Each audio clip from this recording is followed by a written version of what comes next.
दाखिल भी हुए हैं।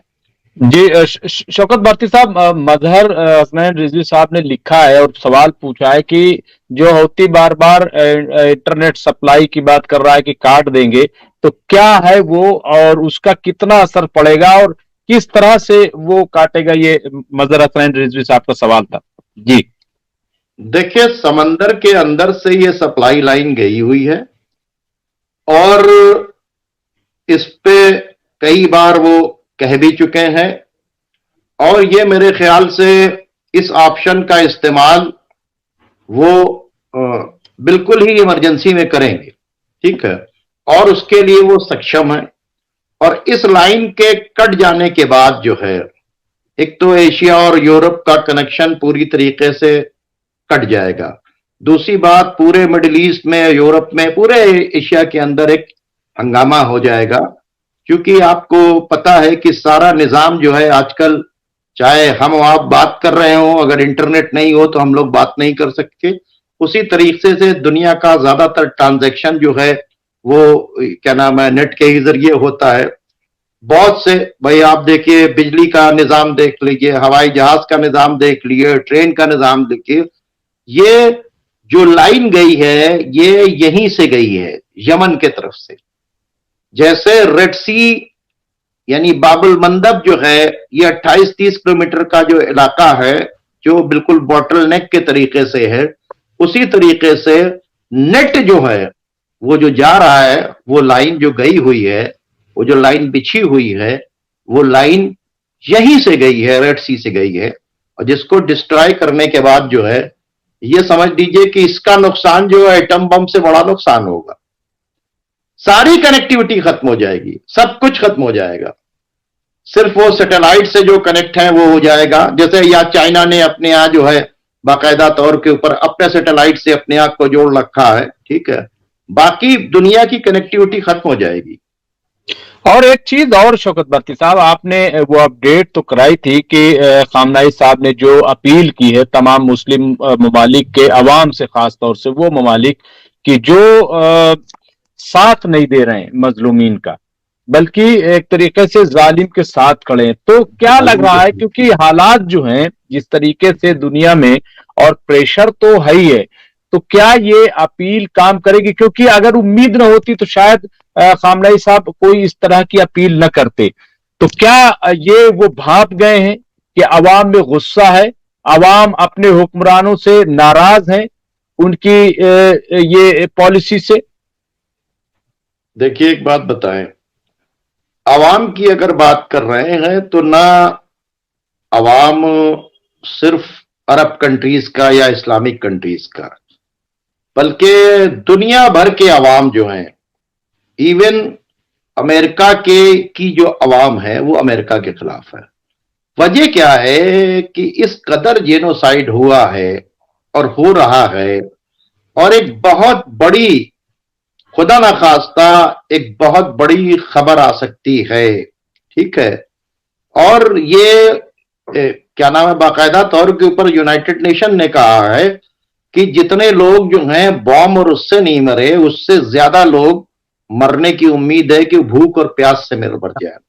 जिस तरह की डिजीजेस फैल रही हैं, जिस तरह से पॉल्यूटेड पानी है, जिस तरह से आज भी बारिश जो है, बहुत जबरदस्त बारिश हुई है, इतनी बारिश हुई है, इतनी बारिश हुई है, जब किसी के सर के ऊपर छत नहीं है तो मौसम से कौन कितनी देर मुकाबला कर लेगा।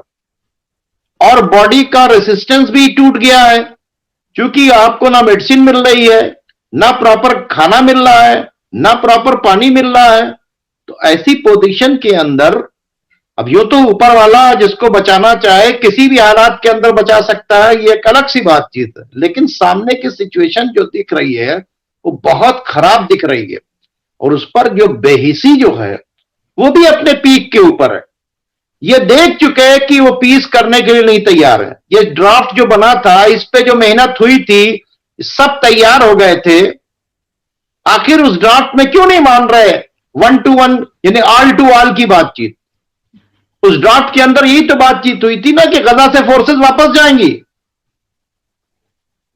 उस ड्राफ्ट में तो यही बातचीत हुई थी ना कि फिलिस्तीन के अंदर जो है, जो उनके यहाँ क्या नाम है कंट्रोल होगा, फिलिस्तीनियों को होगा।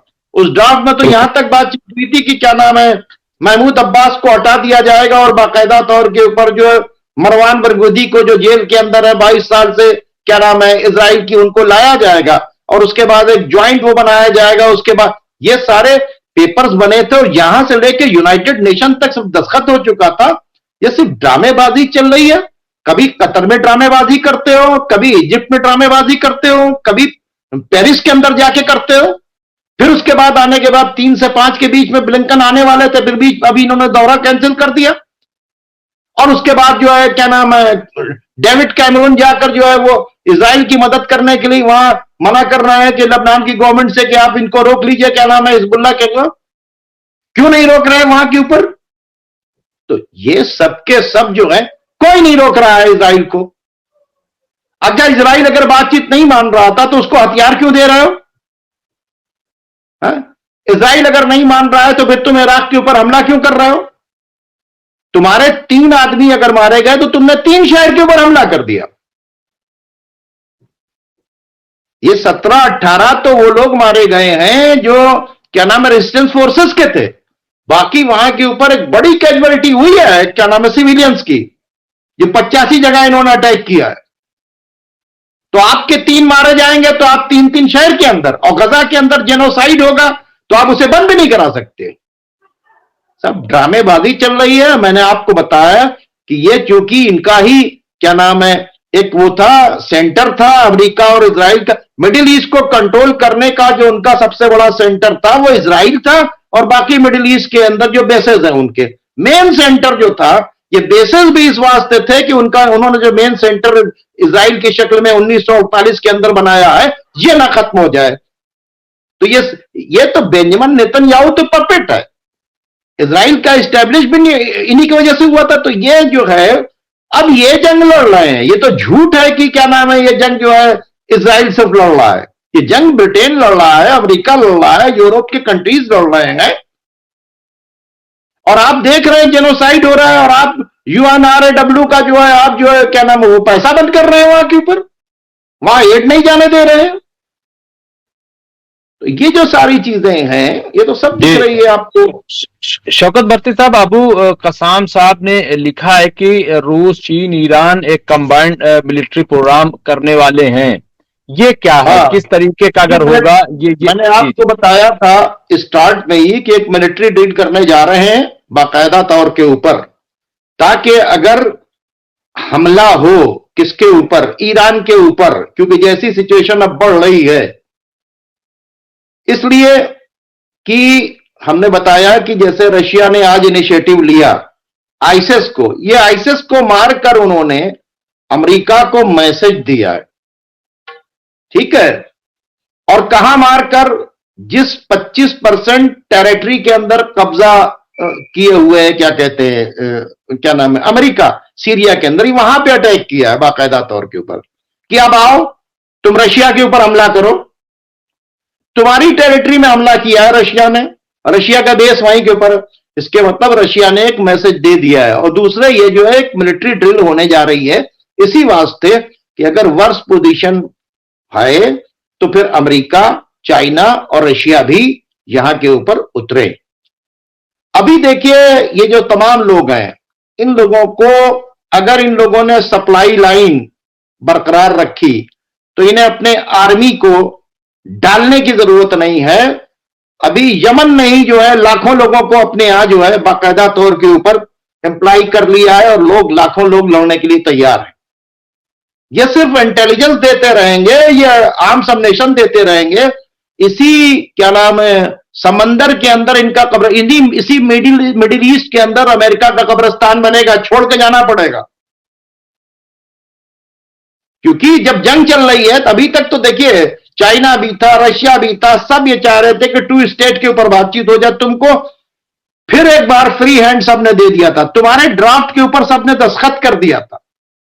तुमसे तो गारंटी मांग रही है ना हमास की गारंटी दो। तुम्हारी तो बात का भरोसा नहीं, क्यों नहीं गारंटी दे देते कि चाइना और रशिया जो है तुम ही तय करोगे कि अरब की फोर्सेस वहां के ऊपर रहेंगी उनको दिया। आप समझ रहे हैं नहीं बातचीत को? तो सवाल यह पैदा होता है, गारंटी लेने की जो बातचीत की है कि चाइना और रशिया गारंटी ले, जब तुम ना इंटरनेशनल कोर्ट ऑफ जस्टिस को सुन रहे हो, ना यूनाइटेड नेशन में सुन रहे हो, तुम्हारे पर ट्रस्ट कौन करेगा? तो ये जो सिचुएशन है, ये तो मैंने आपको बताया कि मिलिट्री ड्रिल की बात तो हमने आपको स्टार्ट में बताया था कि